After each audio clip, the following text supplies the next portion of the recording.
दोस्तों अगर आप यूट्यूबर हैं या फिर कोई ब्लॉगर चलाते हैं, वेबसाइट चलाते हैं और ऑनलाइन अर्निंग करते हैं तो एडसेंस की जानकारी आपके पास होगी, और नहीं है तो ये वीडियो एडसेंस को अच्छे से समझने के लिए लेके आया हूँ आपके लिए। आज इस वीडियो में हम बात करेंगे कि जिन लोगों का एडसेंस वेरिफिकेशन हो जाता है, यानी कि पिन वेरिफिकेशन हो जाता है, उसके बाद एडसेंस का जो पोर्टल है, एडसेंस का जो अकाउंट हो वो किस तरह से दिखता है, और आगे का जो प्रोसेस है यानी कि जो पेमेंट प्रोसेस है उसके लिए दोस्तों क्या करना होता है। आज जब एडसेंस में लॉगिन करते हैं, लॉगिन करने के बाद आपको क्या क्या ऑप्शन मिलते हैं, क्या क्या फैसिलिटी एडसेंस के तरफ से दी जाती है, उन सब के बारे में आज बात करेंगे।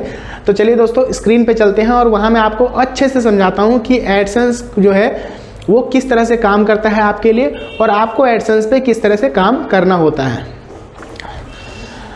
यहाँ पे आप देखेंगे दोस्तों मैं एडसेंस पे लॉगिन कर चुका हूँ, और लॉगिन करने के बाद यहाँ पे सबसे पहला टैब जो होम का मिलता है, जब आप होम पे जाते हैं तो यहाँ पे आप देखेंगे आपको इस तरह से कुछ इंटरफेस दिखाई देता है, जहाँ पे बताया जाता है कि एडसेंस तो आपका बन गया है, आपकी जो प्रोफाइल है वो कंप्लीट है, अभी आप अपनी साइट को यहाँ पे एडसेंस से कनेक्ट कर सकते हैं। इस तरह से यहाँ पे दिया जाता है। तो क्योंकि मेरे पास कोई वेबसाइट नहीं है, मैं वेबसाइट नहीं चलाता हूँ, ब्लॉगर नहीं चलाता हूँ, सिर्फ यूट्यूब चलाता हूँ, तो मुझे यहाँ कुछ कनेक्ट करने की ज़रूरत नहीं है क्योंकि मेरा एडसेंस वेरिफिकेशन हो चुका है। तो अभी हम आगे बात करेंगे कि जो लोग ब्लॉगर चलाते हैं, वेबसाइट चलाते हैं, या फिर जो लोग सिर्फ यूट्यूब चलाते हैं, तो एडसेंस से पेमेंट लेने का जो तरीका होता है वो प्रोसेस क्या होता है, किस तरह से आपके अकाउंट में पैसे आते हैं।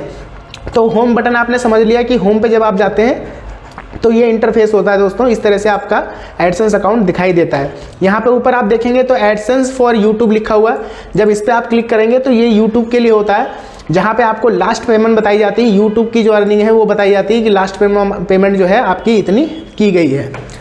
वापस अगर यहाँ एड्स पे चलते हैं तो ये एड्स वही है दोस्तों कि अगर आपकी कोई वेबसाइट है, कोई ब्लॉगर है जिसको आप एडसेंस से कनेक्ट कर दिए हो या करना चाहते हो, तो कनेक्ट करने के बाद उसमें ऐड लगाने के ऑप्शन मिलते हैं। तो ये चीज़ें यहाँ दी गई हैं कि आप किस तरह से अपनी वेबसाइट पे ऐड लगा सकते हो, किन किन जगहों पे किस तरह से लगाओगे वो ऑप्शन आपको यहाँ पे मिलता है। यहाँ पे आपकी वो वेबसाइट की जानकारी होती है जो कनेक्टेड होती है। यहाँ क्योंकि खाली है इसलिए क्योंकि मैंने कोई भी वेबसाइट इससे कनेक्ट नहीं कर रखा है। अगर आपकी वेबसाइट है तो आप यहाँ पे जाके कनेक्ट कर सकते हैं। उसके बाद दोस्तों ये इनका प्राइवेसी एंड मैसेजिंग होता है, जो कि चाहे आप यूट्यूब चैनल चलाते हो, चाहे आप वेबसाइट चलाते हो, बहुत खास चीज़ नहीं होती है, ये आपके काम बिल्कुल भी नहीं आती है, मतलब बहुत ही रेयर केस होते हैं जहाँ पे ये आपके काम आती है।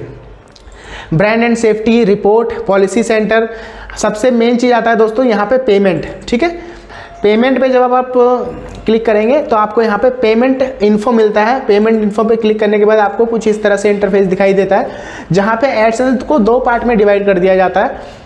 एक पार्ट सिर्फ यूट्यूबर के लिए होता है, यहाँ पे देखिए यूट्यूब है, सिर्फ यूट्यूब के लिए होता है, और एक होता है जहाँ पे सिर्फ एडसेंस लिखा होता है। तो अगर आपने वेबसाइट कनेक्ट कर रखी है, ब्लॉगर कनेक्ट कर रखा है, तो यहाँ पे भी आपको डिटेल शो करेगी, लेकिन मैंने सिर्फ YouTube कनेक्ट कर रखा है तो YouTube से मैं क्लिक करूंगा तो यहाँ पे मेरे YouTube की पूरी जानकारी होती है। यहाँ पे बताया जाता है कि जब आपके $100 हो जाएंगे तब आपको $100 या 100 से ऊपर जब हो जाएंगे यहाँ पर एडसेंस में, ध्यान रहे दोस्तों YouTube में नहीं, एडसेंस में जब $100 से ऊपर हो जाएंगे तो आपकी पेमेंट जो है वो ट्रांसफ़र कर दी जाती है। अब इसको थोड़ा सा समझाने के लिए मैं आपको YouTube चैनल पे लेके चलता हूँ। ये मेरा YT स्टूडियो ओपन हुआ है और यहाँ पे आप देखेंगे आज जो डेट है वो है 7 दिसंबर। तो यहाँ पे जो भी अर्निंग हुई है दोस्तों, नवंबर की जो अर्निंग हुई है मेरी, नवंबर की अर्निंग इस तरह से यहाँ से भी चेक कर सकते हैं। यहाँ पे नवंबर में दोस्तों ये अर्निंग हुई है मेरी। तो नवंबर में जो मेरी अर्निंग हुई है वो दिसंबर के महीने में 10 या 11 तारीख को ये मेरी अर्निंग है नवंबर महीने की। ठीक है, तो इस अर्निंग को क्या होगा दोस्तों, दिसंबर की 10 या 11 तारीख को यहाँ पे एडसेंस में ट्रांसफ़र कर दिया जाएगा। आज थे 7 तारीख, यानी कि अगले 3-4 दिन में 10 या 11 तारीख को ये नवंबर का पैसा दिसंबर की 10 या 11 तारीख में यहाँ ट्रांसफ़र हो जाएगा, जो कि $100 से ऊपर है।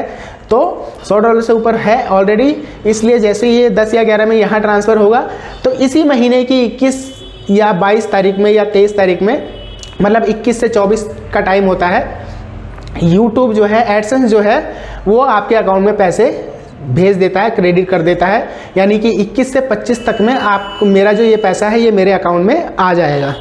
तो ये सिस्टम होता है एडसेंस का। यहाँ वेरिफिकेशन चेक अगला मिलता है।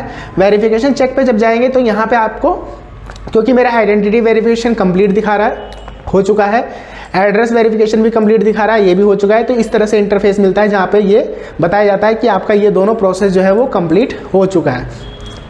अकाउंट में जाएंगे दोस्तों तो यहाँ पे अकाउंट में आपको सेटिंग मिलती है, अकाउंट इन्फॉर्मेशन मिलती है, पर्सनल सेटिंग मिलती है।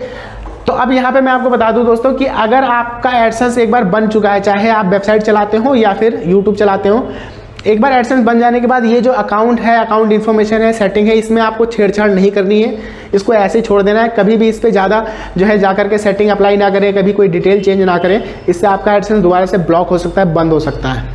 अब दोस्तों एक कन्फ्यूजन और है, बहुत सारे लोगों का कहना है कि आजकल जो है हमने यूएस टैक्स भर दिया था, अब जो है सिंगापुर टैक्स भरने के लिए मांग रहा है। उस पर मैंने अलग से वीडियो बनाई थी और मैंने बताया था कि मेरे पास भी ये ऑप्शन आया था, सिंगापुर टैक्स भरने के लिए आ रहा था, जहाँ पे मैंने सिंगापुर टैक्स इन्फॉर्मेशन भरा भी था।